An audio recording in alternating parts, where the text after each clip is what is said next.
to Karis' Corner. Today I'm guiding you step by step how to frost a cake. If you're looking for a good cake recipe, be sure to check out my classic vanilla layer cake, strawberry chocolate cake, or strawberry shortcake, which are all linked below. Now let's talk about frosting. Your frosting needs to be smooth and stable. To ensure that your frosting is smooth enough to work with, be sure to mix it properly when you're making it. I frequently scrape down the sides of my mixing bowl when making my frosting to make sure all the powdered sugar and butter are well incorporated. Before I frost my cake, I take an extra 1 to 2 minutes to beat the frosting I will use by hand to push out any of the air bubbles. The necessary tools to decorate a cake are a cake turntable, a non-slip mat, a spatula, an offset spatula, a bench scraper or a putty knife, a cake board, a serrated knife. Any 6 or more inch serrated knife will work to level your cake layers. This step only takes a few seconds and helps with the structural integrity of your cake. Plus you get to snack on the cake bits that you cut off, so it's definitely win-win. A microfiber or paper towel. Honestly, in my opinion, this is just good responsible baking. I try to keep both a dry and damp paper towel or microfiber towel around while I'm decorating, and I clean as I go. A quick note on possible tool substitutions. Maybe you want to decorate a cake, but you don't have the money to invest in a lot of equipment right now, or maybe you just don't have time to go to the store. Either way, there are probably already a few things that you already have in your kitchen so that you can start decorating today. The first thing is tape. Tape can be used underneath your cake board if you don't have a non-slip mat. A knife. A good old-fashioned kitchen knife can frost a cake. It won't come out perfect, but you can definitely use a knife to apply and smooth frosting if you don't have an offset spatula. A plate. You don't have to buy cake boards. You can decorate your cake directly on your serving plate with ease. Just try to make sure to use as flat a plate as possible. Any rimmed plate will get in the way of smoothing your frosting. Now it's time for the preparation. I always feel the best when I split baking and decorating over at least 2 days. You can bake your cakes and prepare your frosting ahead of time and save yourself hours of consecutive work and waiting for cakes to cool, which is not fun. Okay, so step 1, bake the cakes and prepare the frosting. Step 2, this is likely on day 2. Grab all of your decorating supplies as well as your chilled cakes and room temperature frosting. Step 3, using a serrated knife, level off the cake layers by holding the knife parallel to your work surface and performing gentle sawing motions across the top of the cake until you are left with a flat surface. Step 4, prepare the turntable by placing a non-slip mat, or in my case, tape, on it and a cake board on top of the mat, or tape.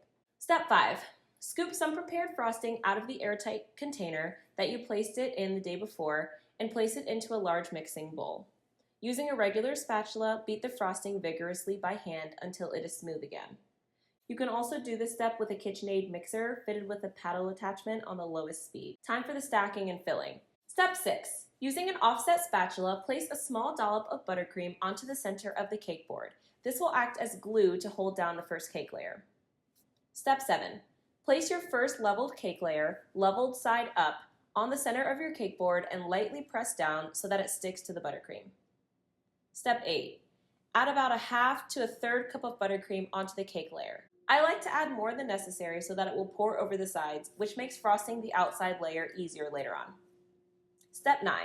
Spread the buttercream around the cake layer using an offset spatula until it is mainly covered. Step 10.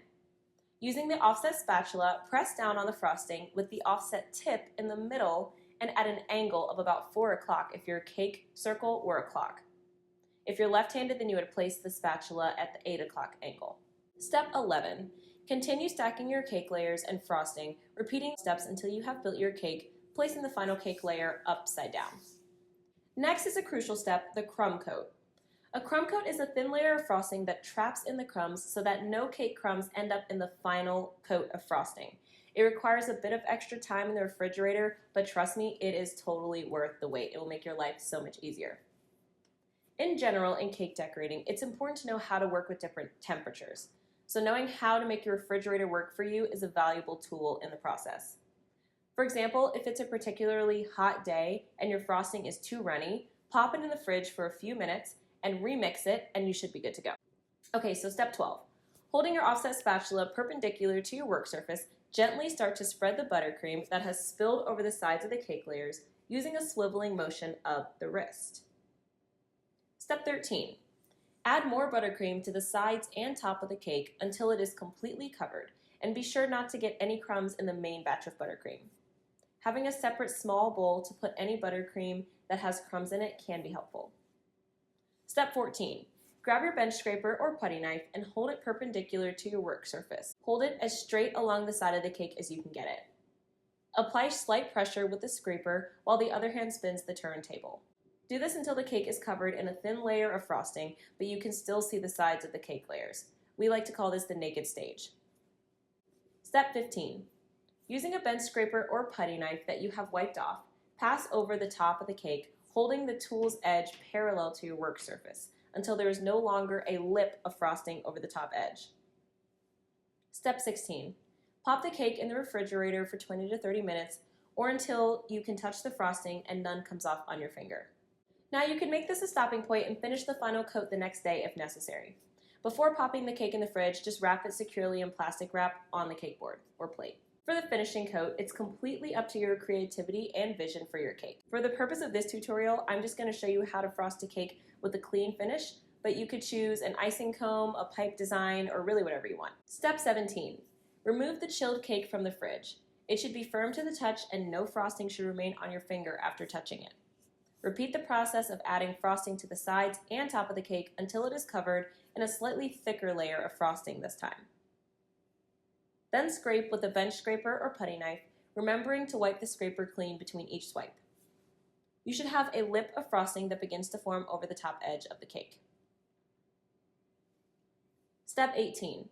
Before removing the lip of frosting from the top to get clean edges, fix any gaps in the final coat by adding a small amount of frosting to the problem area and then re-swiping with your bench scraper or putty knife until the gap disappears. Step 19. Gently and with the edge of your tool parallel to your work surface, pull your clean bench scraper or putty knife from the top edge to the center of the cake, making sure to clean off the scraper after every single pass. And step 20, take pictures of your gorgeous work, tag me when you post, and most of all, enjoy. Thank you so much for decorating with me today. If you like this style of tutorial, be sure to like and comment on this video down below. For even more instructions and links to helpful tools, be sure to check out the full blog post linked below.